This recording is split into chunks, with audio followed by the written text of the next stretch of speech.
One she insisted had no men allowed. As I wrestled with a leaky pipe in the shower, she called out, "Dad, we need the shower. Get out." It was just past midnight when she stumbled through the door. My wife, barely conscious, her lipstick smeared, her perfume cloying and cheap tonight, hung in the air like evidence. My daughter had her arm around her waist, dragging her toward the bathroom. "Dad, we need the shower. Get out." Her voice wavered, too sharp. I was crouched beside the open pipe, wrench in hand, water dripping across the tiles. I frowned. Just 5 more minutes. What's happening? No answer. She shoved me aside. My daughter, always soft-spoken, always serene, looked at me with tears brimming, and then she spoke. "I know it's wrong, Dad, but this is what happened." She pulled off her soaked dress, and my world caught in a breathless pause. We had been a picture once. My wife, my daughter, and I. Lake dinners, family movie nights, laughter so loud it tried to cover the cracks in our marriage. I loved her. God, I loved her beyond reason. She was my first everything. First kiss, first home, first heartbreak I pretended to ignore.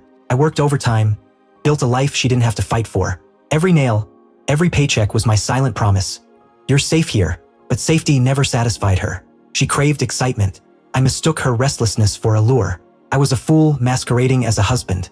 It began innocuously. Late-night texts, girls' nights stretching till dawn. "No guys allowed," she had said that night. I never questioned it. Not once. But months earlier, my daughter had come home early, pale and quiet, retrieving something from her mother's car. She had seen something forbidden. She hadn't told me then. Not until that night. When she said, "I know it's wrong." I didn't need more. My wife's secret had festered openly under my roof, unseen. That night, I didn't confront her. I cleaned up the mess, tucked her into bed like a stranger I once loved. My daughter cried herself to sleep in her room. I sat in darkness, contemplating betrayal. How it feels like murder, though the victim still breathes beside you. That night, something inside me changed. No yelling, no violence, just silence. Silence sharp enough to cut glass. For weeks, I performed. The devoted husband, the oblivious man. I kissed her cheek each morning, cooked breakfast, asked about her day. Yet behind my smiles, I observed the hidden phone, the nervous flicks at incoming messages, the sudden showers after girls' nights.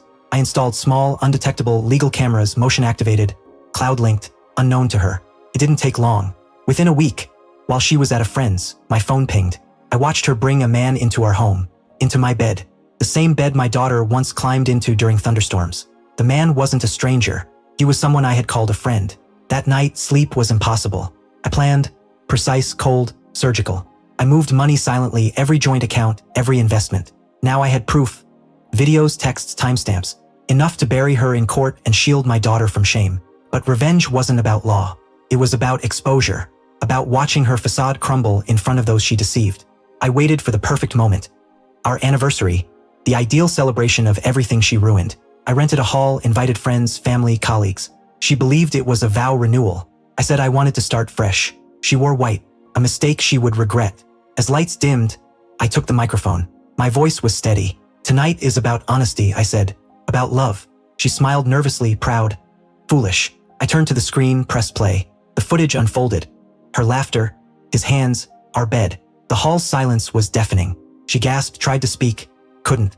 My daughter, near the door, didn't cry. She just watched. The man's wife stood beside him. I had ensured it. Chaos erupted, screams, overturned chairs, cameras clicking. I stood calm, free. The aftermath was swift.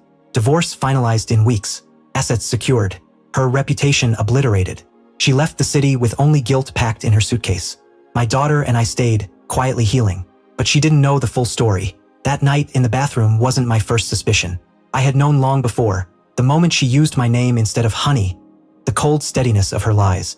My daughter dragging her home drunk wasn't discovery. It was confirmation.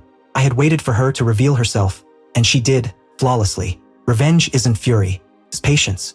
Holding your breath while the world forgets you're submerged. I didn't yell. I didn't strike. I watched, calculated, waited for her to drown in her own choices. Now, each morning I make coffee for 2, but pour only 1 cup. A reminder not of her, but of me. She stole my trust, my home, my peace.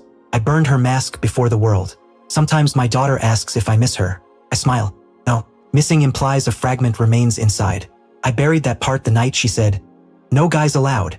I once believed love was forgiveness. Now I know. True love is protecting what's left when lies vanish.